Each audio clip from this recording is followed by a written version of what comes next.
Guru pesantren ini memacari santrinya hingga dikirimi santet pocong. Saya tidur, saya paksain tidur. Gak bisa. Terus tiba-tiba tenggorokan saya sakit. Saya keluar dari kamar, saya batuk, Bang. Saya muntah darah. Di situ saya kaget, Bang. Saya muntah darah. Habis muntah darah, itu kan terus-terusan batuknya wah gitu. Sampai hijau. Pasti. Sekitar jam 1 malam, Bang. Saya ngerasa badan saya tuh gak gerak. Yang kebuka cuma mata. Pas saya buka mata, pocongnya di atas saya. Oh, astaga. Pocongnya lagi gini, demi Allah. Lagi gini. Halo Sobat Buntu, Assalamualaikum. Balik lagi dengan saya, CEO Jalan Buntu. Saya mau tanya nih, kalian ada yang pernah mengabdi nggak? Karena di video kali ini kita sudah kedatangan seorang narasumber yang akan bercerita tentang pada saat dia sedang melakukan pengabdian di satu tempat. Dan langsung aja kita gas kenalan. Abang, gimana kabar? Baik. Kenalan lu namanya siapa sih? Tulus, Muhammad Tulus Pratama. Wih, tapi aslinya Tulus nggak nih? Aslinya ikhlas. Ikhlas. Ada ikhlas, ada. Tinggal di mana nih? Tinggal di Bogor, Bang. Di Bogor. Ya, asli Bogor, tinggal di Margonda, Depok. Oh, tapi sudah lama di Margonda ini? 2 tahun, sudah 2 tahun. 2 tahun. Kesini pakai apa tadi? Pakai motor. Pakai motor. Ah, Oke, kita pesan minum dulu ya. boleh. Oke, Mbak. Nih, Bang Tulus. Kita punya menu sajian Jalan Buntu. Mau minum apa nih? Air putih boleh. Air putih? Ah, Oh, yaudah, sama putih. deh. Oke, makasih. sih. Bang Tulus nih, tadi saya kan sempat dapat bocoran nih dari produser nih. Emang pernah ngabdi berapa lama nih di tempat ini? Saya ngabdi 4 tahun. 4 tahun. Terus selama ngabdi ini, ada kejadian mistis apa nih yang dialamin di tempat ini? Saya pernah disantet sama warga setempat. Hmm. Ya, itu mungkin karena memang saya kan suka sama perempuan, Oh. santriwati, yang katanya dia nggak punya pacar, Padahal? punya. Oh. Dan itu ternyata yang nyantet saya. Oke. Tuh. Dibikin apa? Dibuat saya demam, muntah darah, Bang. Saya pernah muntah darah dan pernah juga muntahnya tuh warna hijau. Warna? Hijau. Wih, nih Hijau. aneh sekali nih. Ya, Baru denger nih saya nih. ya. Nah, kita lanjut setelah minumannya datang ya. Oke. Oke. Oke, Sobat Buntu. Jadi yang penasaran nih sama ceritanya Bang Tulus yang pernah disantet sama pacarnya santri ini, Iya. pokoknya jangan kemana-mana, tetap di Jalan Buntu.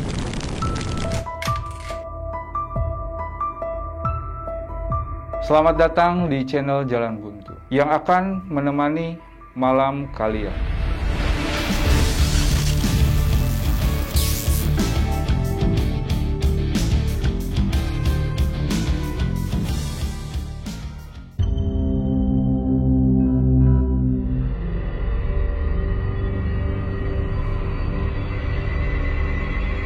Mbak, nih Bang, minumannya sudah datang nih. Siap. Silahkan dicobain dulu. Makasih Mbak. Silahkan. Dulu ya. Ya, silahkan.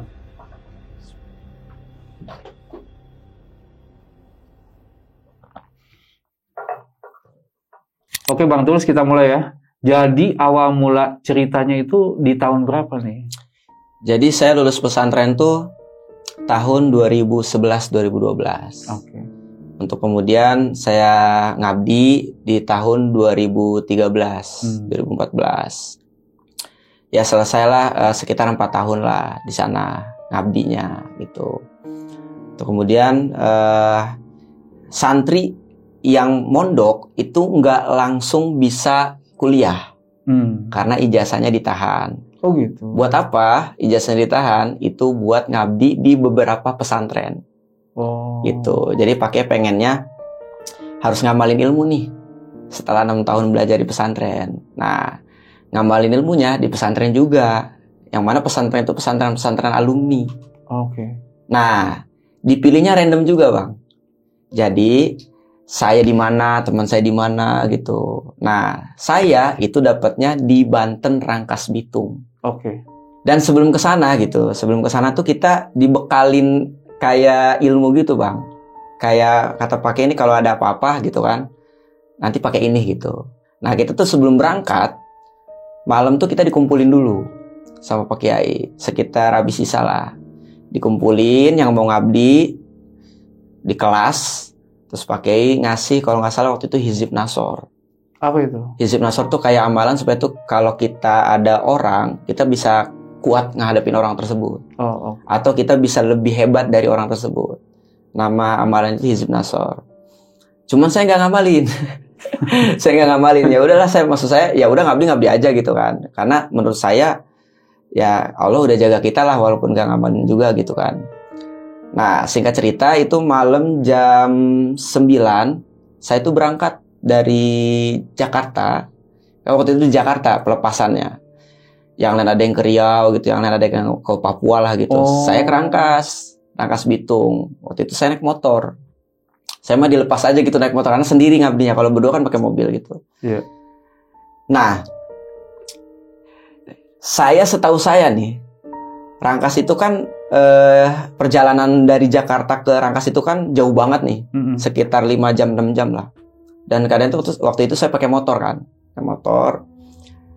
Kalau di kota mungkin masih enak ya, ada lampu gitu, ada perumahan, ada desa lah gitu. Jadi di perjalanan mau dikit lagi ke area Banten. Jadi itu ada perbatasan Bogor sama Banten. Nah, perbatasannya itu kalau nggak salah itu nama perbatasannya itu Sajra. Ya, jadi Jasinga, Cipanas, Sajra, terus Rangkas Bitung. Oke. Pada tahun itu ya, pada saat saya ngabdi, itu tuh gelap, jalan rusak, gelap, terus cuman ada kelapa sawit aja gitu, gelap. Sampai di mana saya tuh di situ takut gitu. Ini dilanjutin apa enggak gitu. Sedangkan saya sendiri gitu, nggak ada yang nemenin gitu, nggak ada yang nganterin gitu pengabdian. Cuman saya coba baca bismillah aja, baca ayat kursi setiap maksudnya di perjalanan lah gitu biar nggak kenapa-napa gitu. Yang saya takutin bukan karena makhluk halus sih, ya, tapi takutnya begal juga, Bang. Begal kan manusia ya, kan dia bisa ya bisa yang aneh-aneh lah gitu. Tapi alhamdulillah, Bang, sepanjang perjalanan gelap itu saya nyampe di Rangkas Bitung. Jadi pas ada lampu tuh Rangkas Bitung tuh. Jadi Cipanas, Sajra, Rangkas Bitung. Dan alhamdulillah saya nyampe jam 12 lah, mau jam 12 lah saya nyampe. Disambut memang sama Pak Kiai. Cuman saya mikir gini, oh ternyata gini, kalau kalau ngabdi gitu. Kan kalau pesantren saya gede gitu ya. Gedung tuh di mana-mana gitu. Nah, kalau di pesantren merintis, pesantren pengabdian itu gedung tuh kecil. Gitu. Jadi pas saya masuk ke gangnya, nama desanya tuh Cempaka, Kampung Cempaka gitu. Masuk desanya itu, jadi tuh dia letter L gitu. Nah, di belakang pesantren itu sawah, pohon-pohon gede. Ya bener kayak mau ke hutan lah gitu. Masuklah saya, disambut. Selamat datang Ustadz, semoga betah ngabdinya di sini. Nah, nanti kamar Ustadz di gedung sana gitu. Cuman saya melihat dari gedung yang letter L itu tuh kayak cuman rumah-rumah aja, Bang. Jadi rumah. Nah, ada satu gedung yang dia 2 lantai. Jadi di bawahnya kelas, di atasnya tuh asrama Ustadz. Nah, saya nginepnya di situ. Di atas. Ya. Istirahatlah saya, kan karena udah capek lah gitu dan capek dalam ketakutan gimana sih kan gitu di perjalanan.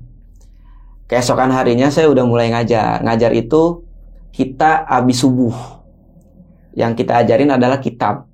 Jadi sholat subuh berjamaah, kemudian baca kitab. Saya ngajarin kitab. Waktu itu kitabnya kalau nggak salah Akhlaqul Banin lah. Jadi menerangkan tentang akhlak-akhlak gitu, akhlak-akhlak anak. Nah, beres ngajar kitab, anak-anak tuh siap-siap sekolah tuh. Sekitar jam 6 tuh mereka mandi gitu, makan, sarapan. Jam 7 masuk. Ngajarlah saya seperti biasa. Saya ngajar bahasa Inggris. Oke. Gitu.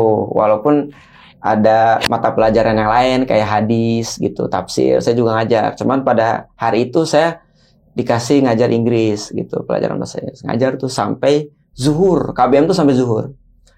Zuhur selesai. Untuk kemudian kita istirahat. Asar tuh ada kitab lagi.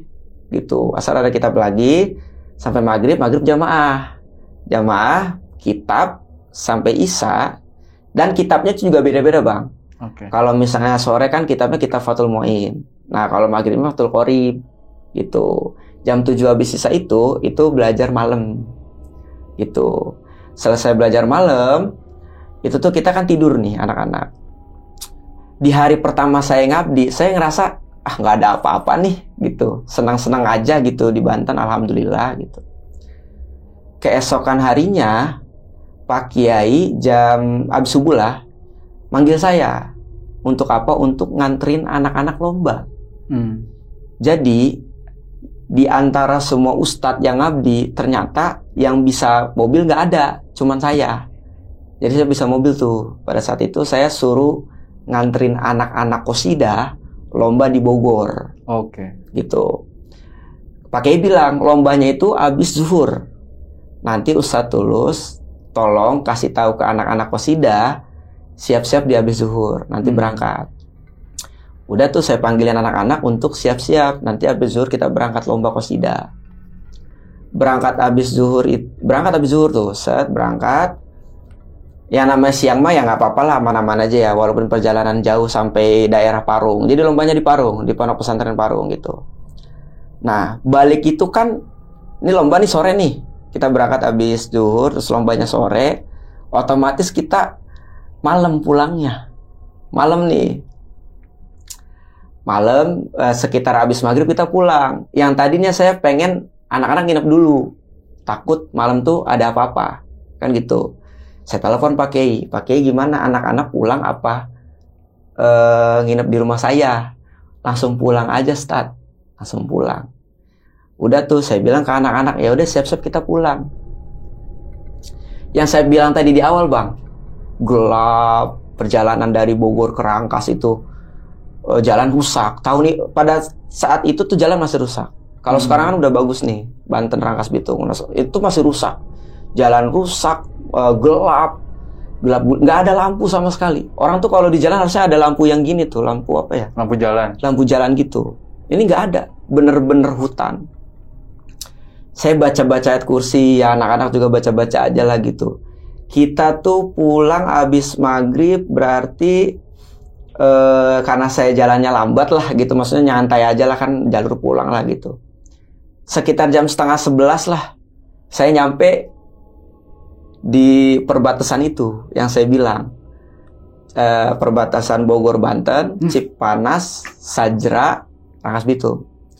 Di perbatasan itu kita lewat, alhamdulillah nih lewat. Pas mau di Sajra, Bang, tiba-tiba saya ini nyetir nih, tiba-tiba ada yang lempar batu di kanan kaca mobil, pecah. Kaca mobil tuh pecah yang depan, yang kanan. Saya deg-degan dong, saya takut gitu, karena saya ngerasa saya belum bisa yang kayak gitu-gitu gitu. Saya coba melipir. Saya telepon Pak Kiai. Itu satu mobil pada panik, pada takut. Ustadz ini gimana? Gitu. Ya udah tenang aja, saya juga takut sama kan gitu. Saya juga takut gitu. Emang kamu doang gitu kan. Telepon. Saya telepon Pak Kiai. Ini ada yang lempar batu kaca sebelah kanan mobil. Ustadz Tulus arahin HP Ustadz ke arah kaca tersebut. Tapi Ustadz Tulus sama santri suruh merem. Oh gitu. Merem tuh kita sambil ngarahin si HP-nya kan. Saya nggak dengar beliau baca apa, tapi yang saya dengar wakana Ibrahima wa Sulaimana. Oh. Karena saya tahu kalau ternyata kan jin itu takut sama Nabi Ibrahim sama Nabi Sulaiman kan gitu. Betul. Dasar. Buka mata Ustadz sama anak-anak. Demi Allah, demi Rasulullah. Yang saya nggak percaya kalau Banten gitu, ternyata di situ saya dibuktiin bahwa Banten yang kayak gitu tuh ada. Kacanya seperti semula. Oh. Kacanya dibuat kayak kaca biasa lagi. Balik utuh. Balik utuh. Oke. Demi Allah itu saya ngelihat kok bisa gitu. Kata Pak Kiai, sekarang kamu pelan-pelan, dikit lagi nyampe dari Sejarah ke Rangkas, suruh baca-baca aja. Baca-baca, anak-anak saya baca-baca. Sampai di pesantren, Pak Kiai udah di depan pondok.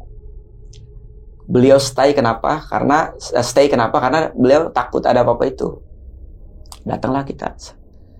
Alhamdulillah nyampe pondok, kita semua selamat dan kita tidur istirahat.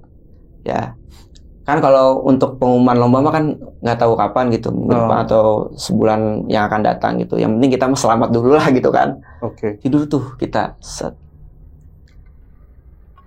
Paginya saya mengingat waktu malam itu saya sempat ngobrol. Kejadian kaca pecah terus balik lagi itu saya sempat ngobrol sama santri yang paling depan. Saya rasa saya punya rasa nih sama si santri perempuan yang paling depan ini. Gitu. Pagi-pagi saya tanya keesokan harinya. Namanya Citra, ukhti gitu kan. Kamu kemarin masih takut nggak gitu? Ustadz masih takut, Ustadz masih kebayang gitu. Udah kan sekarang udah di sini nggak akan takut kan gitu. Jadi setelah saya nanya itu, kita tuh kayak mulai PDKT. Saya PDKT sama ininya. Dia tuh kelas 3 SMK, Ustadz. Bang. 3 SMK yang dikit lagi mau lulus. Oke. Kenapa saya tanya itu? Karena saya mau nikah. Gitu. Saya mau nikah dan Pak Kiai bilang ke saya, kamu harus udah punya pasangan. Karena suatu saat nanti kamu gantiin saya ngaji di masyarakat. Sebenarnya memang sudah. Cuman dalam proses itu ada masyarakat yang bilang ke Pak Kiai, kok pengganti Pak Kiai belum nikah? Kok pengganti Pak Kiai masih muda? Kok pengganti Pak Kiai ngajarin ustazah-ustazah, santri putri, terus ibu-ibu majelis taklim gitu. Jadi kayak ada yang ngejanggal gitu. Pak Kiai sampein ke saya. Ya akhirnya ya udah. Saya sih nggak ngasih tahu ke Pak Kiai kalau saya suka sama santrinya gitu. Cuman ya saya coba dari situ dulu. Saya deketin. Singkat cerita malam nih. Ya kan? Kan pagi tuh saya tanya KBM seperti biasa. Nah, di pesantren itu, Bang, itu ada belajar malam. Jam berapa? Jam 8. Oke. Belajar malam itu dari jam 8 sampai jam 10. Ya kan? Nih ya, ada modusnya Ustadz nih, Bang. Modusnya Ustadz tuh kalau suka sama santri, itu manggil si santri tersebutnya. Ini kita keliling nih, di belajar malam nih, keliling. Ukhti huna ta'al. Sini kamu. Man, Ustadz. Ana, iya Citra huna ta'al. Isna kohwah. Dari isna kohwah itu bisa berubah jadi al ustadz yakulu tilmis, Bang. Apa itu? Ustadz makan santri. Itu istilahnya tuh kalau di pondok. Ustadz makan santri itu. Udah tuh. Badin ana fil madrasah. Nanti saya nunggunya di sekolah. Jadi dia ngadu kopi bikin kopi lah gitu di kantin. Dia bawa kan. Tapi saya bilang ke dia, jangan sendiri. Takut fitnah. Maksudnya bawa temennya gitu. Set, di situ kita ngobrol. Saya bilang, saya mau nikah. Kamu siap nggak? Kalau sekarang kita jalanin dulu. Nanti setelah lulus kita nikah. Ta'aruf maksudnya? Ta'aruf. Kalau ada yang bilang pacaran di pesantren itu gimana sih? Nah, pacaran pesantren itu nggak bisa ngapa-ngapain, Bang. Nggak bisa ngebonceng cewek, nggak bisa. Jadi kita lewat surat. Dan karena pesantrennya itu masih putra-putri masih campur, saya masih sempat untuk ngobrol. Dan syaratnya adalah bawa temennya. Kan gitu. Udah tuh saya ngobrol sama dia tuh. Kamu siap nggak kalau saya nikahin? Abis lulus. Karena kan pada saat itu kelas 3 SMK tuh dikit lagi mau lulus, Bang. Pertengahan semester. Ya, saya siap aja. Saya tanya dong.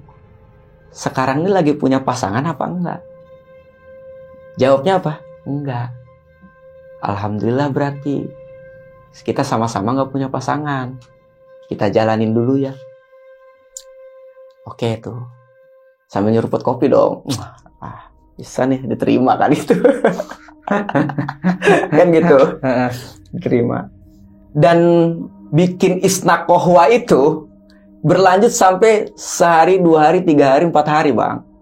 Hari kedua kita ngobrol tentang pelajaran, hari ketiga dia nanya, hari keempat dia. Pokoknya apa yang kita obrolin di saat itu adalah obrolan yang bermanfaat. Obrolan nahwu sorof, obrolan ngaji lah gitulah. Hari keempat itu tuh Pak Kiai ya habis subuh lah, sekitar jam 5. Dia nyuruh saya untuk beli sayur-sayuran, artinya buat makan anak lah gitu. Ya Patul, Ustadz ini beli sayuran, uangnya tolong ini dibeliin sayuran lah gitu. Ini pakai motornya gitu. Jadi motor pakai, kita pakai motor lah. Dari pesantren tuh sampai ke pasar ya cuman 10 menit, 15 menit lah gitu. Berangkatlah saya tuh pagi-pagi jam 5. Di perjalanan tuh ya saya ngerasa nggak ada apa-apa lah gitu, karena emang udah subuh kan gitu. Nyampelah pasar. Di pasar kita belanja sayur-sayuran, ya wortel lah apa gitu. Beres ya sekitar 5 menit 10 menit lah gitu. Udah tuh saya pulang lagi. Balik lagi ke pesantren. Cuman gini Bang, dikit lagi mau ke pesantren.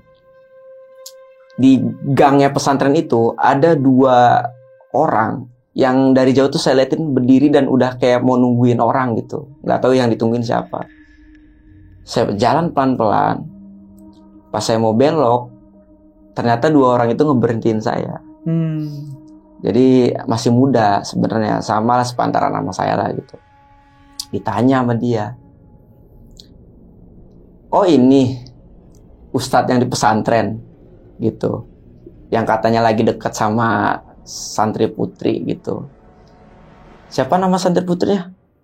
Gitu kan kata dia. Saya bilang, enggak, ini abangnya siapa ya? Gitu. Saya nggak kenal abang. Makanya kenalan dong, kata dia. Gua ini pacarnya Citra. Oh. Saya mikir gini ya.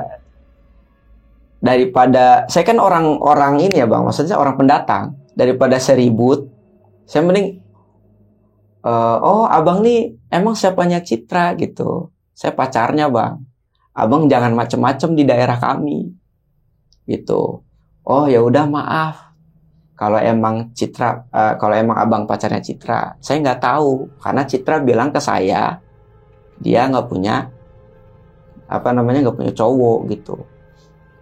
Ya udah Bang, kali ini abang lolos gitu. Tapi ingat kalau sekali lagi abang macem-macem, abang gak akan bisa tidur. Saya diancam gitu. Oh ya udah Bang, maaf ya gitu. Saya lebih milih ngalah karena ya saya bilang tadi saya pendatang gitu. Saya lanjutin pesantren sampai saya kasih sayurannya ke Pak Kiai. Aman Ustaz, aman gitu, itu aja gitu kan. Ke Pak Kiai bilangnya aman-aman aja gitu. Yang saya bilang aktivitas saya sama si Citra ini tiap malam saya suruh bikin dia kopi kan gitu, saya ngobrol, itu terhenti di hari kelima. Karena saya ngerasa kayaknya gak enak nih. Kenapa kok si cowok ini bisa tahu? Yang saya bilang tadi di awal, pesantrennya itu kan dekat sama masyarakat. Kayak gabung gitu sama warga lokal gitu. Jadi dia tahu aktivitas santri, ustadz gitu di situ gitu. Kecuali mungkin asrama, kan asrama di belakang gitu. Udah tuh di hari kelima, di belajar malam juga, saya udah nggak ngebiasain diri lagi untuk nyuruh dia untuk bikin kopi. Jadi ya udah los aja. Tapi si Citra mungkin ngerasa aneh, Bang. Akhirnya dia nyamperin saya pas saya lagi di kantor guru lah. Assalamualaikum Ustadz. Ya apa Citra gitu. Ustadz tumben nggak nyuruh saya bikin kohwah, kopi. Oh, ya terserah kalau kamu mau bikinin saya kopi mah. Gitu. Dibikinin lah sama Citra ke kantin. Saya dekat lah dari ruang guru ke kantin mah kan dekat gitu. Jalan kaki juga dia nyampe kan, set. Mungkin dia beberapa menit datang, 5 menit datang lagi dibikinin kopi. Biasa bareng sama temennya yang nemenin dia ke saya. Kita nggak ngobrol, cuman saya bilang aja ke dia, saya lagi nggak enak badan gitu. Nanti aja yang ngobrolnya gitu. Makasih kopinya gitu. Itu jam 8 belajar malam. Masih ingat tuh saya, jam 8 malam itu dia nyamperin saya. Karena mungkin ngerasa kenapa kok nggak nyamperin lagi. Jam 10 malamnya saya sakit. Setelah belajar malam itu saya sakit, Bang. Saya menggigil, demam, batuk-batuk, panas dingin gitu. Artinya kayak, wah kayaknya saya sakit nih gitu. Cuman saya ngerasa saya tuh makan benar gitu. Pagi, siang, sore itu benar gitu. Terus air putih, olahraga, itu tuh saya benar. Saya ngerasa ya udah, kok bisa sih sakit gitu. Cuaca pun nggak ada panas, nggak ada dingin gitu. Maksudnya nggak berubah gitu cuaca. Oke lah, saya anggap saya sakit gitu. Hari pertama tuh memang biasa. Malam pertama tuh saya masih menganggap saya tuh sakit biasa. Saya suruh dong murid untuk beli obat ke warung malam-malam tuh, karena warung masih buka tuh. Kalau yang warung Madura kan 24 jam ya, ya kan. Tuh, jadi saya panggil bocahnya gitu kan, lewat teman saya yang satu kamar. Tolong tuh Ustaz, beliin saya obat, suruh santri aja beli obat. 5 menit kemudian, jadi saya kasih uangnya. 5 menit kemudian dia balik lagi tuh, ini Ustaz obatnya, saya minum. Sampai saya tidur, saya masih bisa tidur di hari malam pertama gitu. Walaupun ngerasa aneh, saya masih bisa tidur. Esok harinya saya menggigil lagi, Bang. Jam 9 saya udah nggak kuat, saya pengen ke dokter. Malam itu? Jam 9 pagi. Oh, oke. Kan keesokan harinya tuh paginya tuh. Udah menggigil banget, udah nggak kuat, saya pengen ke dokter. Teman saya nganterin, biasa pakai motor. Ya. Dianterin tuh sama dia jam 9 pagi. Sekitar 8 menit lah, nggak nyampe 10 menit saya nyampe di rumah sakit atau di klinik yang daerah sana, Rangkas. Sampailah kita. Daftar, biasa kan. Panggil. Atas nama Muhammadul Suratama. Masuklah saya. Biasa dokter kan nanya kan, apa sakitnya gitu, sakit apa gitu. Saya bilang saya demam, Dok. Gitu. Diperiksa kan. Setelah itu kan pasti diperiksa sama dokternya. Periksa. Dari semua hasil yang dia periksa, dari mulai tensi darah gitu kan, terus pokoknya dokter meriksa lah gitu kan. Tapi kata dokter hasilnya normal gitu, biasa aja, tensi darah normal, terus dari segi tenggorokan normal gitu, kepala juga kayaknya normal gitu. Dokter namanya dokter ya, dokter yang di Banten lah gitu kan, dan yang dia juga pasti tahu lah hal yang seperti itu gitu.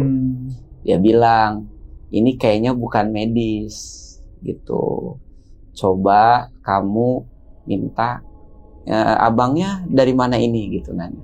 Kalau saya dari Bogor, cuman mondok di situ, di daerah sini gitu, Cempaka. Ah itu yang punya pondoknya jago kan gitu, Pak Kiai kan gitu, tahu Kiai Fauzi namanya. Itu kan Kiai Fauzi. Masalahnya gini, Dok, Pak Kiai lagi nggak ada di pondok. Jadi pas saya lagi sakit, Pak Kiai itu lagi ziarah 3 hari. Ya udahlah, saya bilang ke dokter, ya udah Dok, saya minta obat aja, demam, batuk sama sakit kepala. Udah tuh singkat cerita, saya datang ke tempat nunggu obat. 5 menit kemudian dipanggil, dikasih obatnya, saya pulang sama teman saya itu. Pulang. Itu jam 9 pagi kan. Selesai jam 10, jam setengah 11 lah berobat. Balik lagi kan ke pondok gitu. Balik ke pondok. Pas balik ke pondok, nyampe saya langsung tidur. Ya kan, udah ngerasa capek lah gitu. Udah sakit lah gitu. Tidur aja itu mas saya. Sampai malam. Hari kedua nih. Malam hari kedua, saya meriang lagi, Bang. Saya meriang lagi, saya sakit lagi, saya udah nggak tahu ngapain, udah minum obat. Saya tidur, saya paksain tidur, nggak bisa. Terus tiba-tiba tenggorokan saya sakit. Saya keluar dari kamar, saya batuk, Bang. Saya muntah darah. Di situ saya kaget, Bang. Saya muntah darah. Habis muntah darah, itu kan terus-terusan batuknya, wah gitu, sampai hijau. Astaga. Darah hijau. Darah kita mungkin masih bisa inilah ya, hijau. Bukan saya makan bayam, tapi emang muntah hijau gitu, Bang. Muntah hijau. Terus kepala tuh kayak ketusuk. Kepala tuh kayak ada yang nusuk gitu. Udah nggak karuan lah saya. Saya muntah, terus saya udah bersihin lah. Saya kumur-kumur, saya bersihin. Saya coba untuk paksain tidur. Saya tidur. Tapi ya dalam keadaan merem. Gimana sih tidur ayam gitu. Merem gitu. Sekitar jam 1 malam, Bang. Saya ngerasa badan saya tuh gak gerak. Badan gak gerak. Mata gak bisa tidur. Gitu kan. Saya baca ayat kursi. Saya baca-bacaan lah gitu. Supaya saya tuh bisa tidur gitu. Tapi ternyata kok berat badan. Badan gak bisa gerak.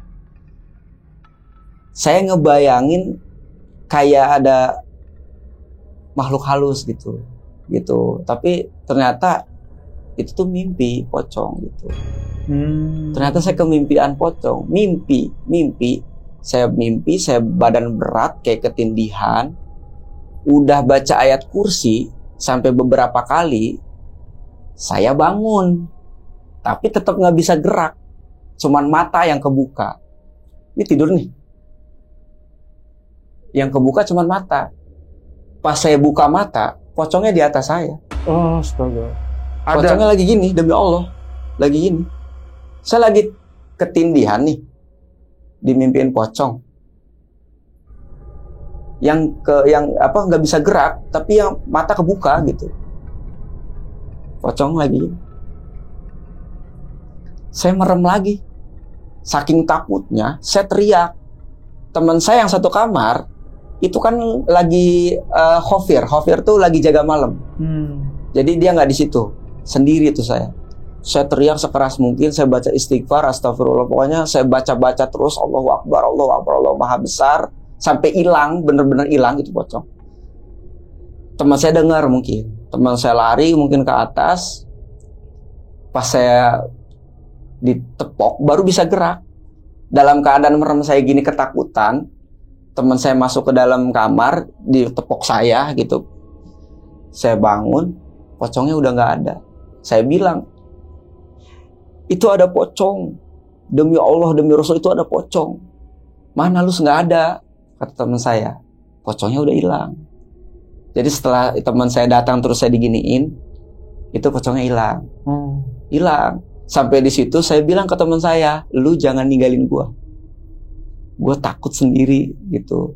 Kali ini gue takut gitu, takut. Itu tuh sampai alhamdulillah gitu, maksud saya ketemu, tapi saya masih bisa tidur setelah kejadian itu, masih bisa merem lah gitu, masih bisa ada sejam 2 jam saya tidur sampai pagi.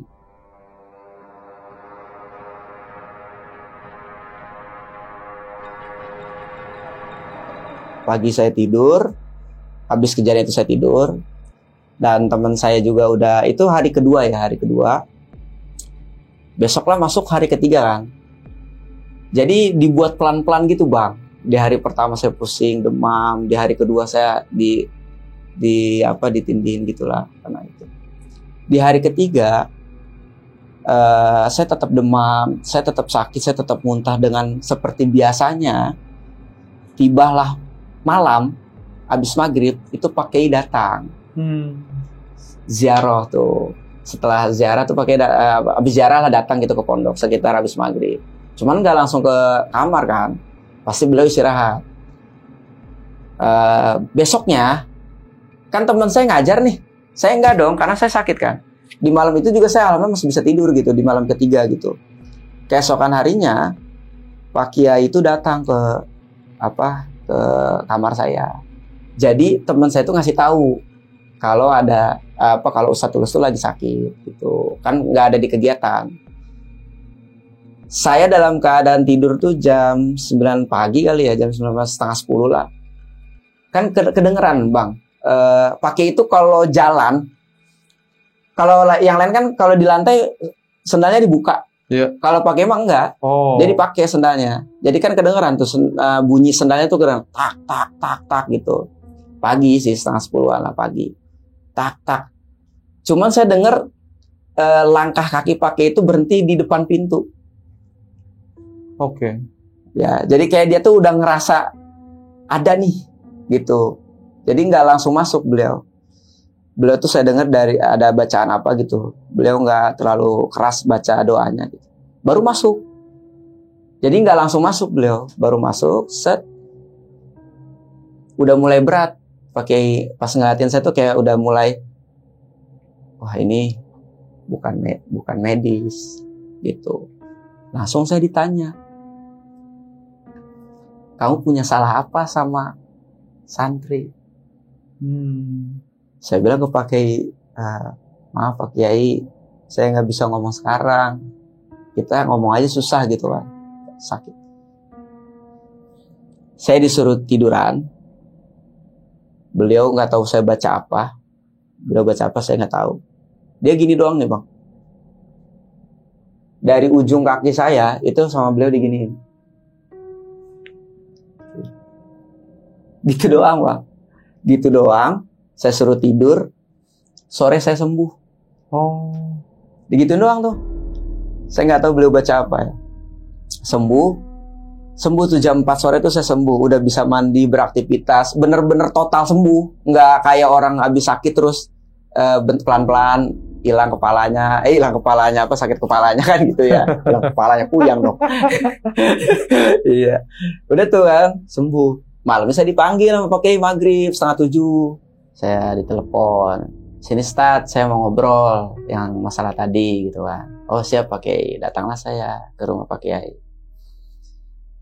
Duduk lah gitu. Terus kata Pak Kiai, Ustadz jadi gini, kamu tuh disantet tadi. Tuh, cuman memang disantetnya bukan berbentuk kayak barang tengkorak gitu. Dia hanya berbentuk angin aja. Dan yang nyantetnya itu tuh orang daerah sini. Yang kamu tuh nggak tahu kan siapa. Kamu sebelumnya pernah ketemu nggak gitu sama orang tersebut atau orang yang nggak ini. Akhirnya saya jujur. Saya ceritain yang saya pulang dari pasar. Jadi saya ketemu sama 2 orang gitu, anak muda seumuran saya Pak Kiai. Dia bilang jangan macem-macem sama dia. Saya tanya kenapa, karena ternyata saya deketin pacarnya dia. Nah pacarnya dia itu Pak Kiai, itu Citra, santriwati di sini. Oh jadi kamu suka? Kata Pak Kiai. Ya Pak Kiai. Ya udah panggil Citranya gitu. Oke. Panggillah Citranya. Nah Citra sama Ustadz Tulus, Citra mau saya jodohin. Dan Citra siap nggak kalau nikah muda gitu. Si Citra jawab, saya belum siap nikah muda. Kan di awal dia bilang siap nikah muda, tapi ternyata pas pakai nanya, si Citranya nggak mau nikah muda. Dengar jawaban itu gitu, maksud saya tuh ya udah, saya siap gitu jawaban Citra kayak gimana, saya ikhlas gitu. Ustadz gimana gitu kata Pak Kiai. Ya udah, saya juga nggak apa-apa, nggak bisa maksain gitu. Ya udah Ustadz makasih ya gitu. Itu aja yang mau saya omongin gitu. Citra juga di sini dulu dah gitu. Saya mau ngomongin ada yang saya mau omongin lah gitu. Saya keluar dari rumah Pak Kiai.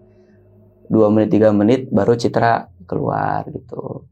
Cuman ya itu kan saya nungguin di depan rumah Pak Kiai, saya berharap ada teguran lah gitu. Tapi ternyata ya udah kita seperti biasa gitu. Dia maksudnya di hari kemudiannya gitu ya udah dia seperti murid biasa, saya ngajar seperti biasa gitu, belajar seperti biasa sampai lulus. Oke. Gitu. Dia lulus saya tetap ngabdi gitu. Itu di tahun pertama lah saya ngalamin kejadian itu. Nggak nyampe di situ kan, di tahun kedua, di tahun ketiga masih banyak lah yang saya alamin. Nah, Jadi setelah kejadian itu tuh ada kejadian yang saya juga alamin gitu di tahun kedua. Yaitu adalah ada anak extension. Extension itu pindahan. Oke. Jadi ada anak santri kelas di Jakartanya kelas 2 SMP, dia pindah 3 SMP-nya di pondok pesantren anak Jakarta. Nah, datanglah sama satu keluarga tuh yang nyambut saya kan. Ngobrol lah sama keluarga mereka. Mereka bilang, "Ustadz, saya nitip anak saya. Ini anak saya tuh badung banget," katanya. "Oh, nggak apa-apa gitu. Mau badung mau enggak, kita bina kok di sini, ya kan? Kalau udah dikasih tahu susah ya udah kita binasakan kan gitu ya." Maksudnya ya udah kita binalah bener-bener gitu, masa enggak gitu. "Oh ya udah Ustadz, saya nitip." Ini kan dia extension nih, pindahan. Yang mana orang Jakarta gitu. Alasan orang tuanya kan bilang gitu ke saya pada saat ngobrol gitu, "Saya nitip ini anak Badung kan gitu. Kalau ada apa-apa WA saya gitu kan. Saya sengaja pesantrenin anak ini di Banten supaya dia nggak bisa kemana-mana. Kalau di Jakarta kan bisa kabur ke rumahnya gitu. Jadi saya pesantren di sini gitu. Gitu alasannya tuh." Nah, pulang kan si orang tuanya kan, pulang. Ya udah tuh hari itu saya anterin ke asramanya gitu. Kelihatannya sih baik, kelihatannya nggak badung gitu kan, kita positif vibe sebagai ustadz gitu ya. Ya baiklah ini anak gitu. Udah tuh set ke kamar. Nih namanya Mima Aye Tujua. Saya masih ingat nama santrinya tuh Mima Aye Tujua. "Mima, ini kamarnya di sini, di gedung ketiga, bareng sama anak-anak. Nih, itu tuh pagi datangnya sama orang tuanya, jam 8 lah, jam 8 pagi. Sekalian saya langsung anterin ke kamarnya gitu kan. Udah tuh, beres ya udah saya lepas dong, kan udah di kamar. Udah kenalan nih gitu kan, sama yang lain gitu kan. Itu nggak ada sehari 2 hari, 3 hari dia melanggar, Bang. Pelanggarannya itu adalah, jadi gini, saya kan nih ngajar itu kan dari pagi jam 7 sampai jam 12 zuhur kan. Nah, di sela-sela KBM sekitar jam setengah 10 lah gitu. Setengah 10 istirahat, jam 10 itu masuk lagi. Nah, kita absen dong. Pas banget pelajaran saya bahasa Inggris gitu kan. Kita absen sih, memang nggak ada. Oke, saya tungguin. Saya ngajarin dulu tuh grammar. Saya ajarin anak-anak. Gak lama nih dikit lagi mau beres tapi si Mima belum ada. Kata anak-anak, saya tanya kan, "Si Mima mana?" "Tadi sih ke kamar mandi saat gitu." Karena saya ngerasa kayak ada yang aneh gitu, saya samperin lah ke kamar mandi Putra. Saya samperin. Ada satu pintu kamar mandi, kan ada kamar itu ada 5. Ada satu pintu yang ketutup di pojok. Saya ketok. "Hey, Hazaman, ini siapa?" "Mima Ustadz." Santri itu kamar mandi kan 5 nih. 1, 2, 3, 4, 5. Jadi atasnya tuh ada buka gitu, Bang. Jadi dia tuh cuma nyekat-nyekat gitu. Saya ketok, dia jawab dong, "Iya Ustadz, saya Mima," gitu. Ngebul. Apanya? Asap rokok. Oh. Dia ngerokok. Itu baru hari kedua apa hari ketiga itu. Hari ketiga dia langsung ngerokok. Ngerokok lah gitu. Ketahuan sama saya, ya udah dong. Tanpa toleransi, kita hukum. Saya tarik anaknya, saya taruh ke lapangan, saya botak. Dibotakin? Dibotakin. Oh, ngerokok itu hukumannya dibotak. Oh. Botak. Berharap ketika dibotak, dia taubat. Gitu, nggak akan ngulangin lagi. "Kamu jangan ngulangin lagi. Ya, kamu baru 3 hari loh di sini." Dia bilang, ya Ustadz, maaf gitu. Udah tuh di hari ketiga tuh ya. Hari keempat masih aman nih, ya kan? Hari kelima nih Ustadz. Jadi malam-malam pas belajar malam, jam setengah 9 sampai jam 9, ada santri yang jam 10 maaf. Jam 10 malam anak kan mau tidur tuh. Nah, jam 10 malam itu kan anak-anak mau tidur itu biasanya diabsen dulu, Bang. Diabsen dulu. Siapa nih yang nggak ada gitu. Pas kita absen, si Mima nggak ada. Si Mima nggak ada nih. Nggak ada. Ada santri yang baru dari masjid kali mau tidur, dia bilang ke saya, "Ustaz, ada santri mabok di masjid." Oh. Minum. Siapa itu? Mima, Ustaz. Saya samperin. Bang tahu nggak dia mabok di mana? Di mana? Ini kan imam nih, tempat imam. Ini mimbar, Yeah. di belakang mimbar. Mabok dia, minuman keras. Saya buka dong pintu masjid itu, kedengeran kalau kedengeran kalau kita buka pintu masjidnya, Bang. Pasti kedengeran. Kedengeran. Dia langsung kayak gedebak-gedebuk gitu. Saya masuk. Dia langsung kayak baca Quran gitu, kayak biasa gitu, ya kan? Saya bilang, "Kamu minum ya?" Botol di samping kanan. Enggak, tapi botol di samping kanan, Bang. Terus mulut orang mabok kan kecium. Ini mulut kamu bau anggur, bukan buah naga, segituin kan. Iya, saya emang mabok katanya gitu. Saya tarik, nggak pakai lama. Mabok di masjid, Bang. Maksud saya gini loh. Kita mabok aja nggak boleh. Gimana di masjid? Kan double tuh kan. Dosanya udah pasti parah gitu. Tapi kan karena anak kecil lah, ya anak-anak lah ya gitu. Saya maklumin, tapi tetap saya kesel. Saya tarik ke ruang guru. Saya marahin. Bla bla bla, ini udah dibotak ini gitu. Mau diapain lagi gitu kan. Udah tuh saya bilang, saya telepon Pak Kiai.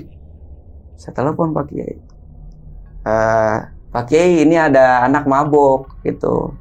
Siapa, Ustaz? Mima. Lah itu anak baru ya? Iya ya Pak Kiai. Ya udah saya ke sana. Datanglah Pak Kiai itu kan jam 10 ya, setengah 11-an lah. Datang.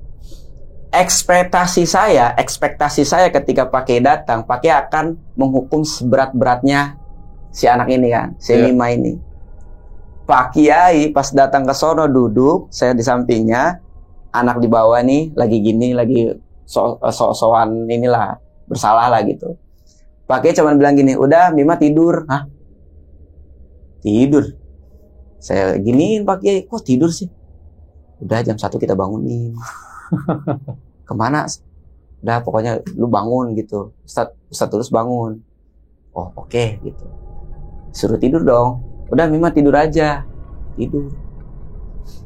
Jam 1 malam. Pak Kiai itu kalau jam 1 malam nggak tidur, Bang. Sampai subuh lah. Pokoknya dari abis sisa sampai subuh tuh beliau nggak tidur. Buat apa? Buat jagain pondok. Walaupun ada pagar betis. Jadi pesantren tuh punya pagar betis, Bang.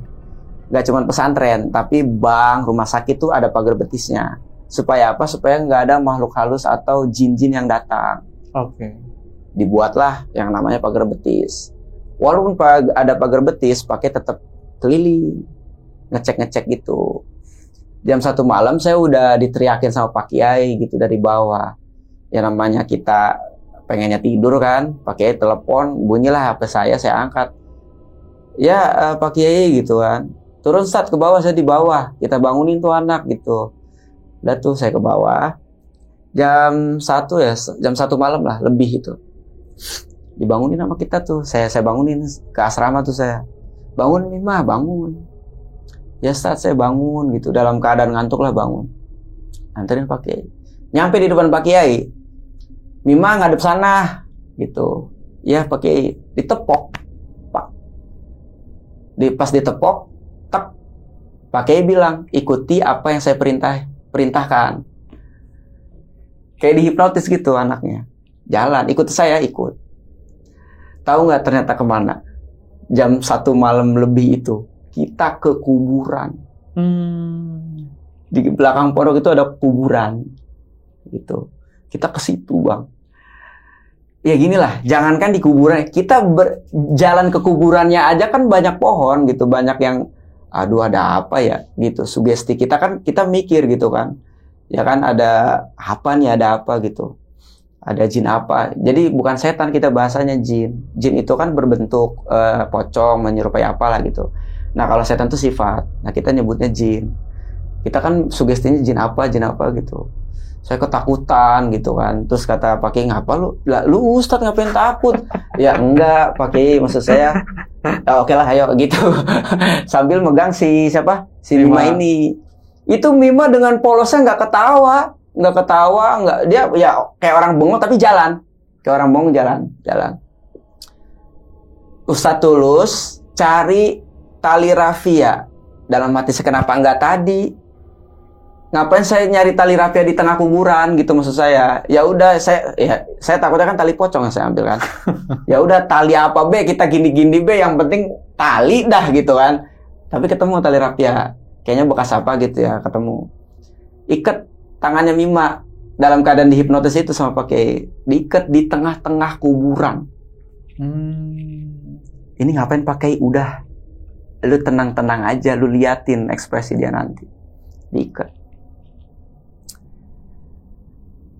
Pakai itu dari atas jidat si Mima itu, dia gini nih. Ternyata ngebuka mata batinnya Mima. Oh. Dibuka mata batinnya. Das. Pundak yang tadi dihipnotis dibuka lagi sama pakai pak. Itu dia nyebut, astagfirullahaladzim, saya lihat pocong, kuntilanak, genderuwo. Bayangin, maksud saya gini, Bang, kita dimanapun ketemu, di kuburan. Jangankan Mima yang dibuka, saya takut, saya nggak ngelihat, tapi kan yang dibuka bata batinnya nyebutin semua makhluk halus yang ada di situ. Itu nggak dalam hitungan menit, detik. Buka mata, ketemu, ngelihat, disebutin sama dia, ada kuntilanak, pocong, segala macem. Dia langsung merem lagi, karena saking takutnya. Pakai bilang, kamu kalau masih badung, pakai nggak bakal tutup mata batinnya. Pakai buka terus. Ampun, astagfirullahaladzim, ya pakai. Sekarang kamu astagfirullahaladzim, gitu kan. Kamu kalau ngulangin lagi, saya nggak akan tutup mata batinnya. Itu beneran ketakutan. Ya udah, Ustadz, buka. Tangannya dibuka. Itu dia langsung lari. Lari ke kamar Ustadz yang dia deket. Itu adalah teman saya. Dipeluk itu Ustadz, getor-getor gitu. Ya kan, saya mau ngejar, terus kata pakai, jangan, udah nggak usah dikejar, gitu kan. Udah tuh, Ustadz Tulus mau nggak? Ditawarin.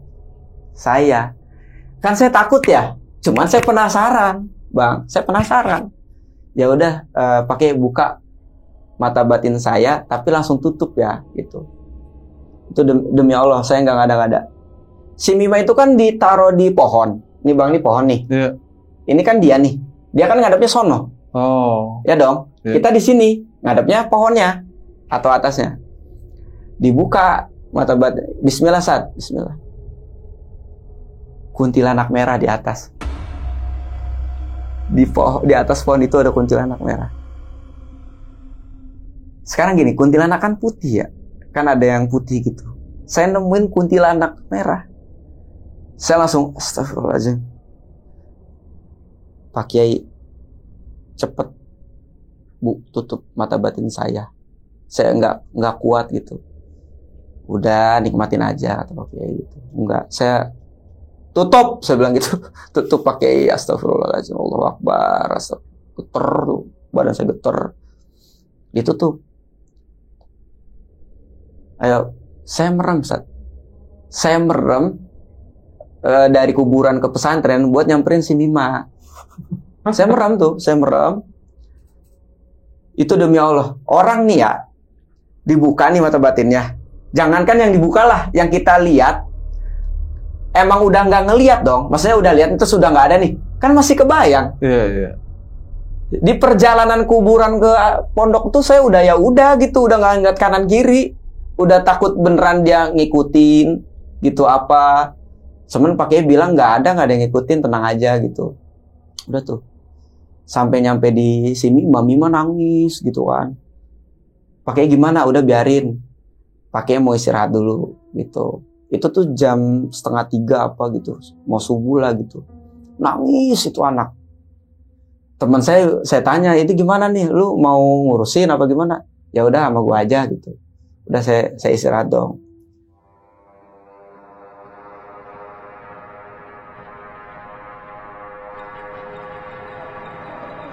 Habis subuh lah 4:30-an, orang tuanya datang.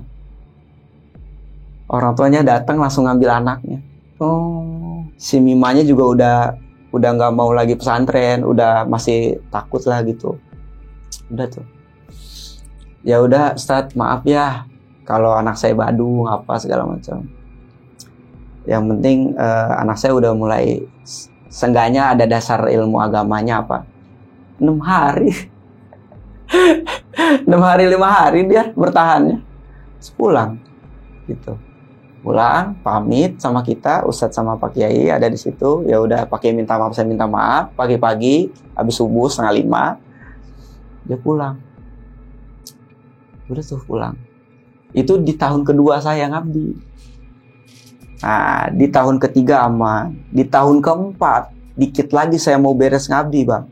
Sekitar seminggu lah apa 2 minggu lagi saya mau pulang. Itu malam-malam jam 10 lah, 10 setengah 11 lah, orang anak tuh mau tidur lah gitu. Di tahun keempat.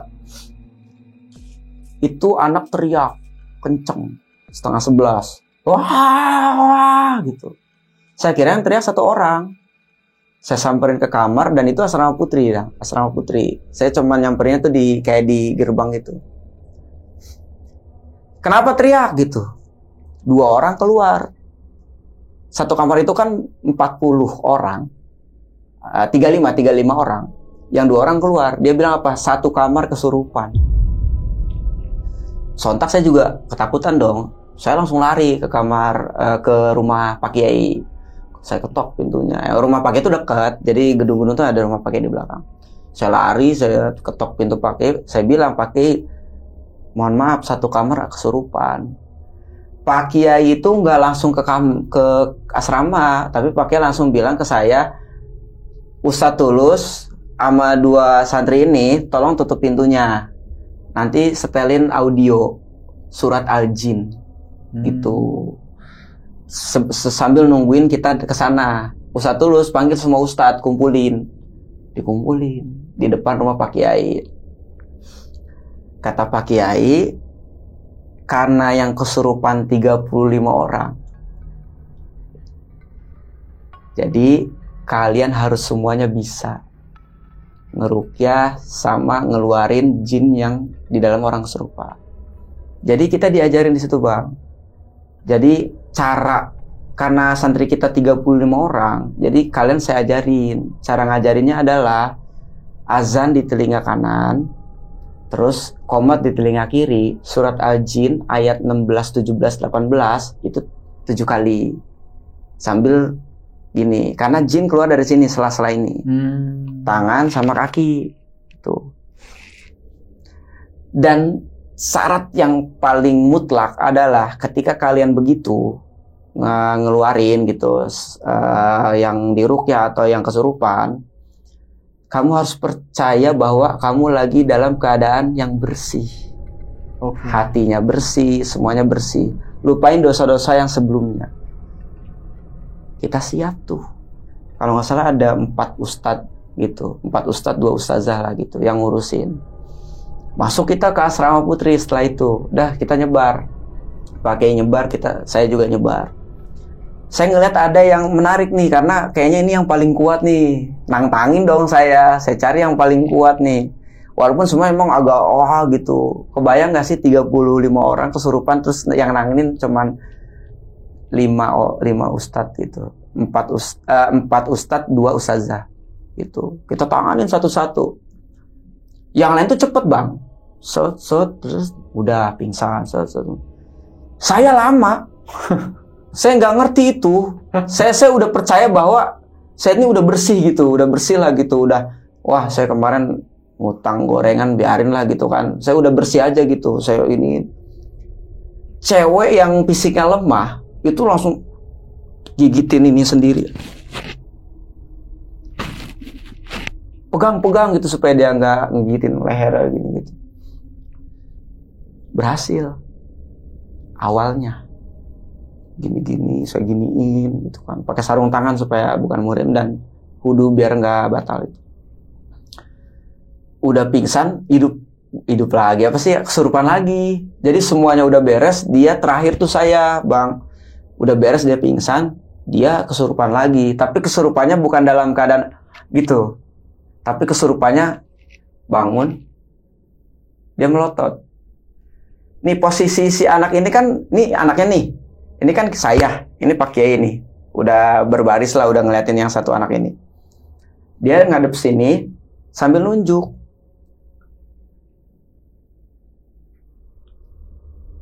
Tinggi, besar, hitam.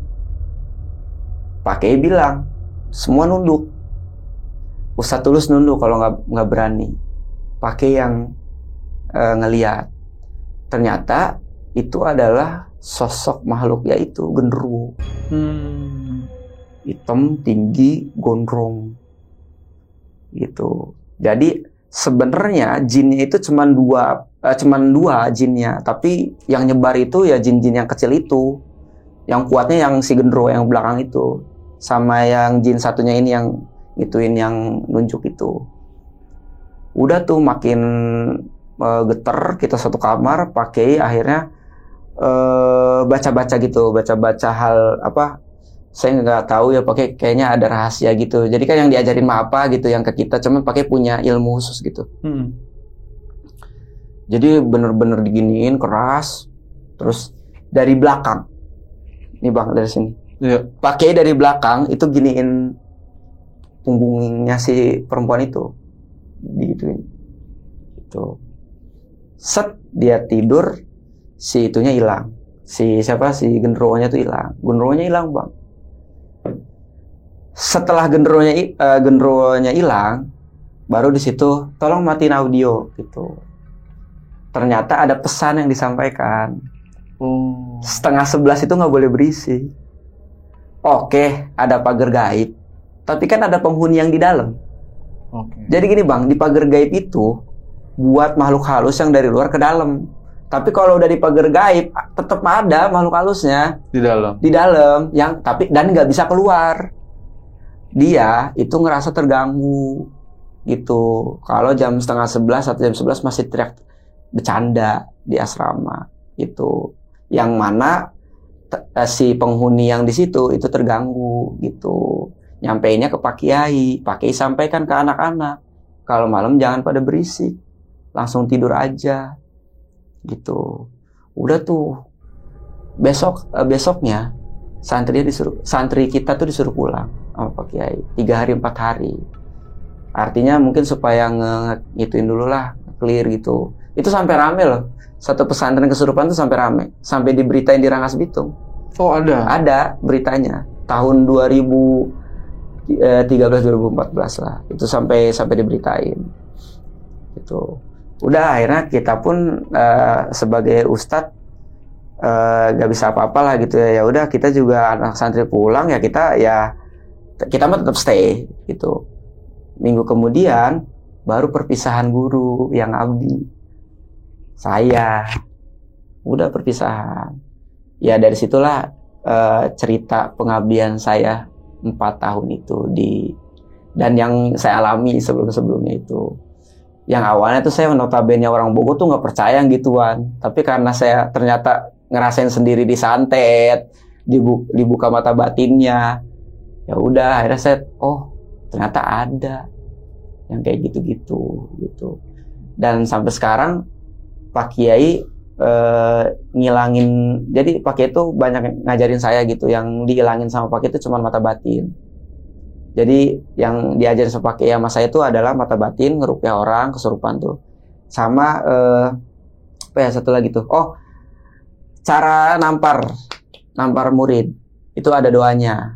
Nah itu dihilangin sama Pak Kiai, itu dihilangin. Terus apa sih namanya,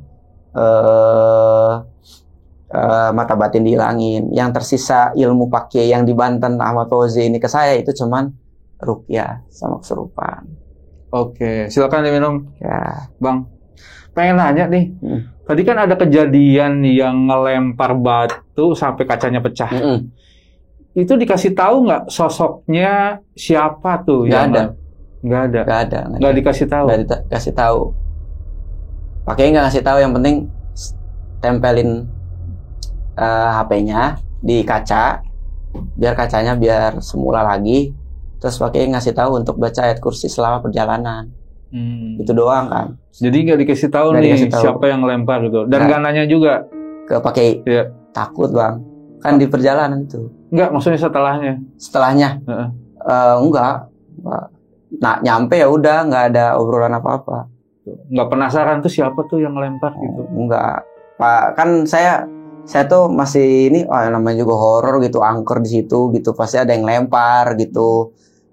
Kalau begal kan nggak mungkin gitu jam segitu ngapain gitu. Kalau begal mah emang kita mah dibegal aja gitu kan. Karena saya percayanya ya udah, saya itu mah iseng, makhluk halus gitu. Dan saya nggak berani pada saat ada yang lempar tuh, saya nggak berani lihat kanan. Ya udah, saya nunduk aja, terus saya sambil melipir, saya telepon Pak Kiai gitu. Tapi tahu nggak sebetulnya di daerah itu tuh sering ada kejadian mistis di sini? Sering, saya sering dengar.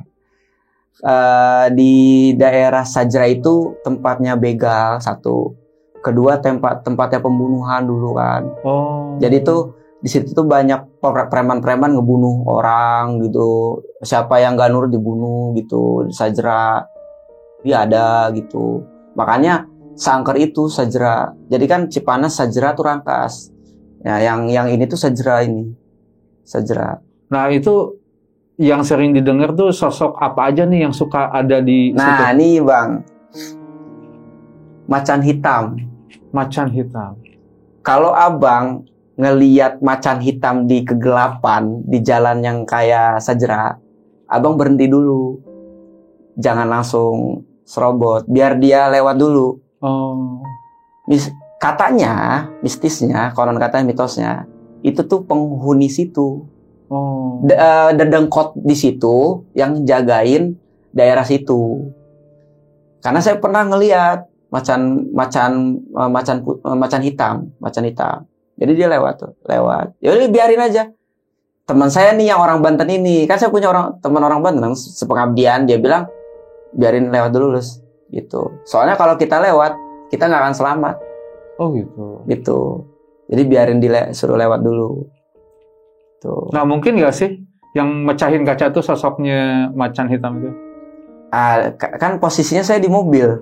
Saya nggak tahu kalau itu ada yang lewat apa gitu. Karena jalan tuh gelap. Karena cuma lampu aja dan saya nggak lihat apa-apa. Tahu dang gitu aja. Kita kaget satu mobil, saya melipir langsung. Mendadak melipir gitu. Melipir, terus saya langsung telepon Pak Kiai gitu supaya wah, takut ada apa-apa nih gitu. Saya telepon, Pak Kiai cuma bilang di daerah mana, posisinya di mana, tempelin ke situ. Jangan nengok kanan kiri. Udah langsung aja, lurus aja sambil baca ayat kursi gitu. Sama tadi kan katanya disantet ya, dikirimin santet ke Iya. Dikasih tahu nggak siapa pelakunya? Ya, pelakunya warga sekitar. Iya, maksudnya siapa? Tahu nggak? Itu cowoknya si Citra. Oh, dikasih tahu. Iya. Sama si pakainya. Ya. Enggak, pakai kan nggak tahu. Yang pakai tahu ada orang ngirim kamu santet berbentuk angin, bukan berbentuk tengkorak apa segala macam. Yang pakai tahu orang sini, tapi dia nggak spesifik tahu yang siapa orangnya gitu. Tapi Bang Tulus sendiri tahu. Saya nyadarin betul karena kan yang ngituinnya dia, yang ngancem, yang apa, ntar tidur enggak ini. Saya meyakini dia karena kan dia ini ternyata si pacar dia ini ternyata, kalau saya waktu itu saya pernah nyelidikin, ternyata tuh dia orang punya nama bapaknya. Orang punya nama, jadi ya udah gitu. Oke, nah setelah dipertemukan sama Citra itu nggak ada pernah santet lagi nih, nggak terasa? Iya, gitu? Udah nggak ada, udah sembuh aja saya. Oh, nggak ada sama sekali? Udah nggak ada sama sekali. Nah, terus tadi nih, kan di situ tuh ada makam ya? Itu tuh makam warga setempat? Iya, warga setempat, bukan TPU. Oh, bukan TPU. Jadi makam setempat, ada khusus di situ di belakang, warga Cempaka namanya. Itu kuburan-kuburan itu di situ banyak. Yang nggak banyak banget, paling ya sekitar 100 lah, 100 atau 90 kuburan lah gitu. Berarti itu di luar lokasi itu Di ya? luar lokasi pesantren. Cuman nggak jauh. Ya, cuman jalan aja nggak jauh. Di situ ada kuburan keramatnya?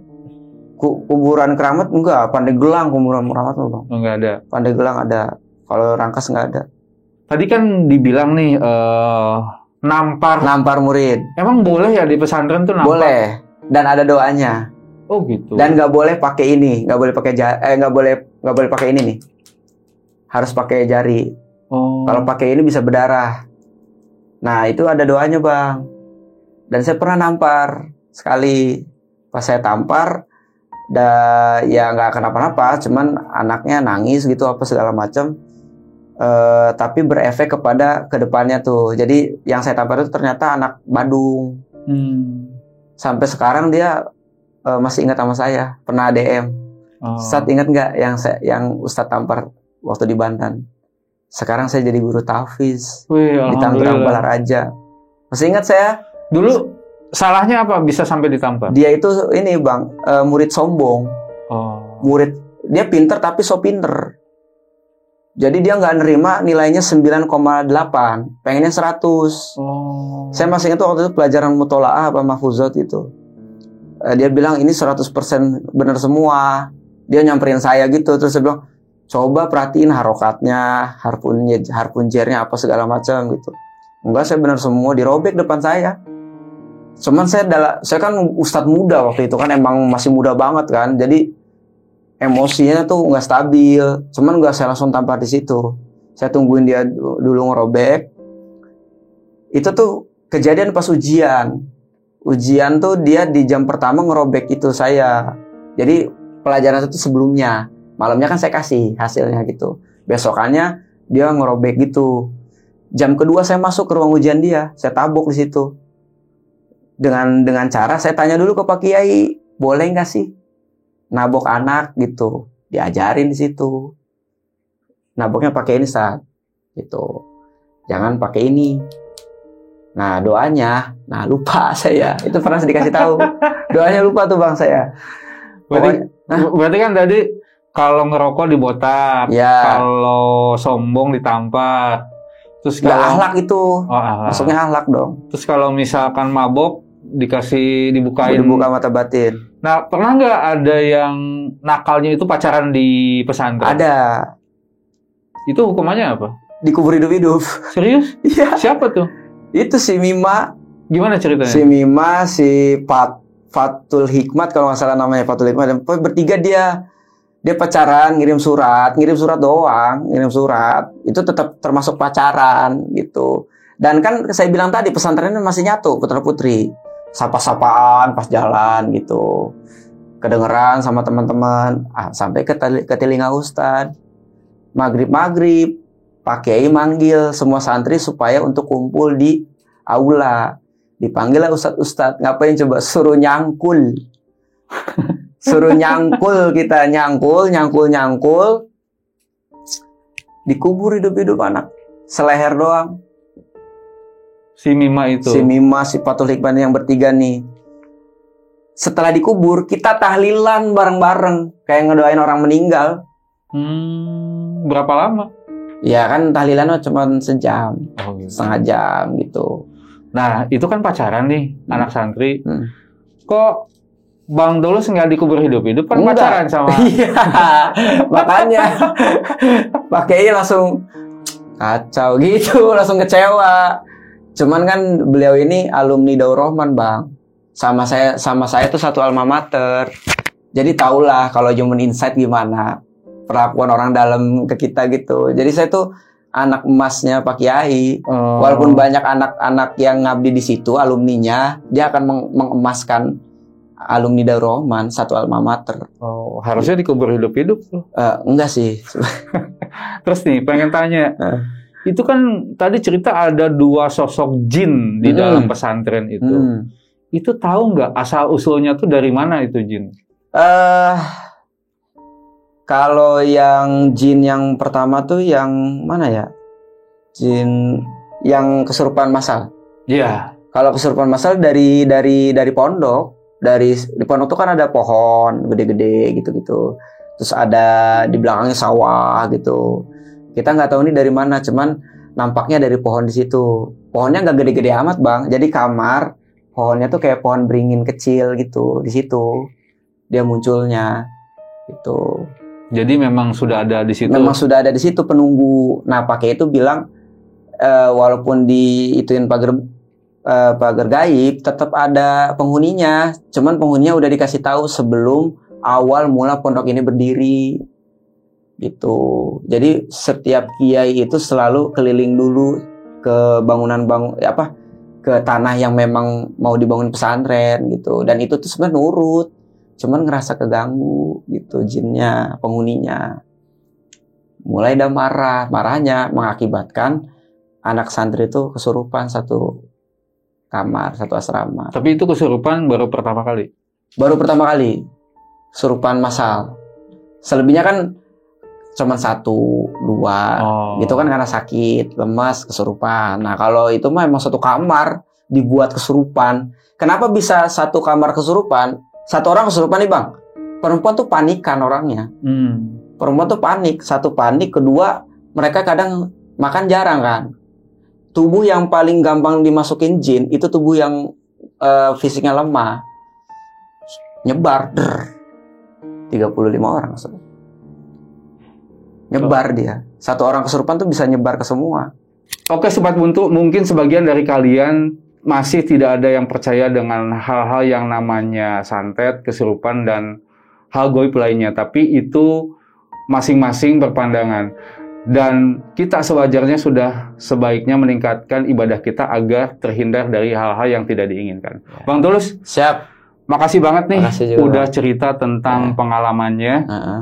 Dan semoga kedepannya bisa lebih baik nih. Sekarang kesibukannya apa? Sibukan kita live TikTok. Oh TikTok. Live TikTok. Kontennya Ustadz. Kontennya Ustadz. Ustadz Tuluy. Genrenya komedi. Boleh mampir.